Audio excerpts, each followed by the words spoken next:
It does not envy. It does not boast. It is not proud. It is not rude. It is not self-seeking. It is not easily angered. It keeps no record of wrongs. Love does not delight in evil, but rejoices with the truth. It always protects, always trusts, always hopes, always perseveres. Love never fails. Now these three remain: faith, hope, and love. The greatest of these is love. That's the basis. And as your marriage will unfold over the days and weeks, months, and years to come, you'll have an opportunity to be angry. You'll have an opportunity to be happy with one another. And all of that to say that when God and when Christ is the center of your marriage, that you guys will be able to endure those hardships. So with that, the Apostle Paul gives us this chapter 14 that helps us understand the sanctity and the importance of love in your marriage. Carl, do you love her? Okay. Kaylee, do you love Carl? And I'm going to ask you a couple of questions, and then we're going to move into the declaration of intent. I'm going to ask you, Carl and Kaylee, before your family and friends that are gathered here, to affirm your willingness to enter into this covenant of marriage, and that you both agree to do so. And with that, you will share all of the joys and challenges of the marriage, whatever will come, and that we understand that there's going to be great times, there's going to be some tough times, but with that together, you've got a great framework that will help you.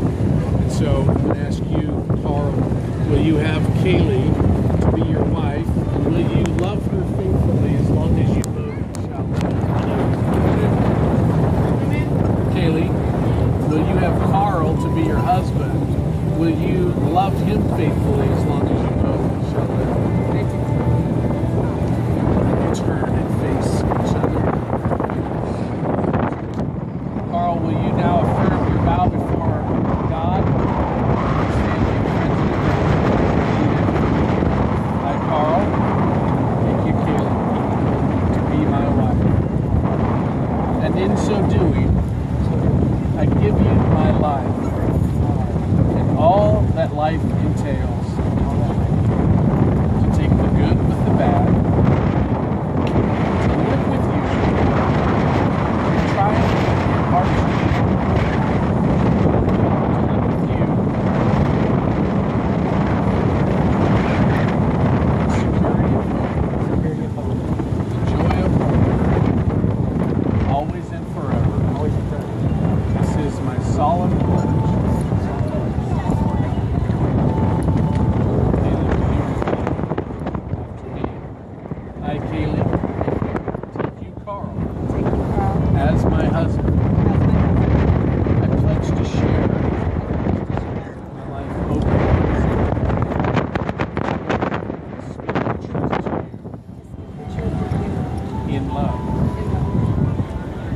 promise to honor and tenderly. I promise.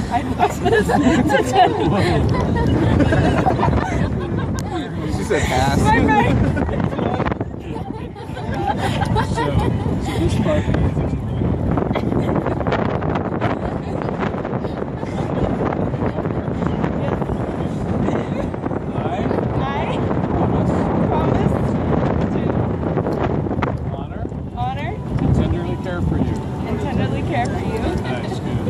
take the good with the bad. To take the good with the bad. To live with you. To live with you. Through hardship and triumph. With hardship and triumph. To cherish. Cherish. Encourage. Your own fulfillment. Your own fulfillment. To live with you. To live with you. In the commitment of faith. With the commitment of faith. Always and forever. Always and forever. This is my solemn pledge. This is my solemn pledge. We have rings.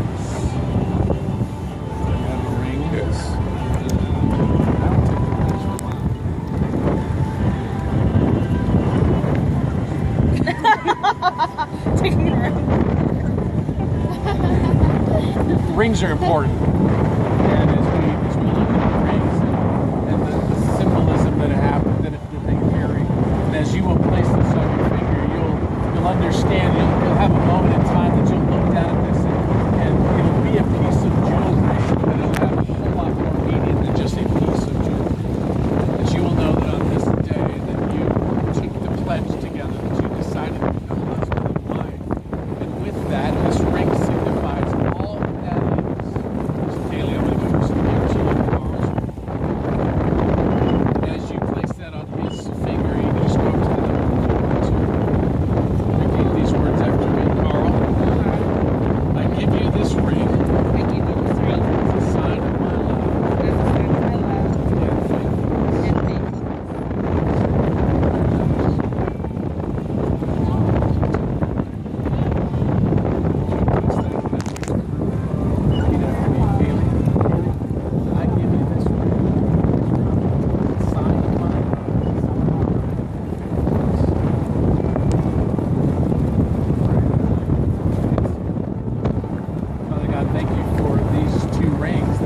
be a significant part of this marriage, and as their family grows and as they grow together, that they will recognize how you help them in all aspects of their life.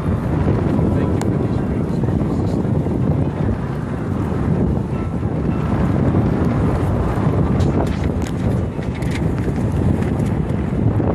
Karl and Kaliegh,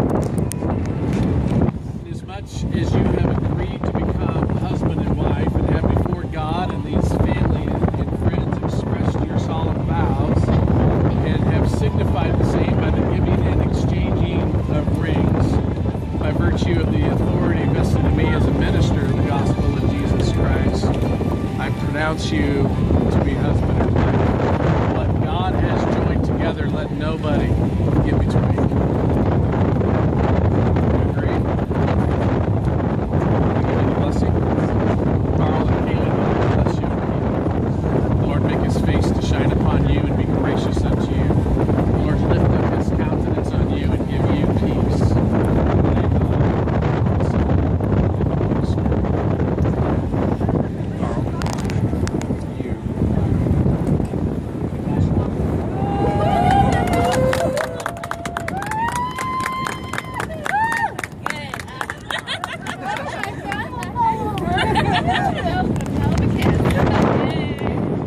So if you would come back this way, and then if you would turn towards your family and friends, and it would be my pleasure to introduce to you for the first time, Mrs. Karl and Murphy.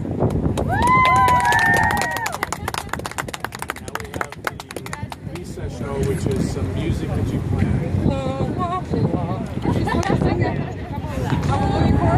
Hallelujah. You're good. Really? No.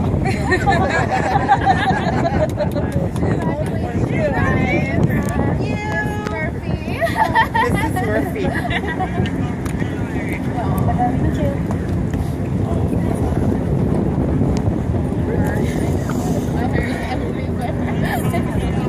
Thank you. Thank you, everybody, for sharing the same with us.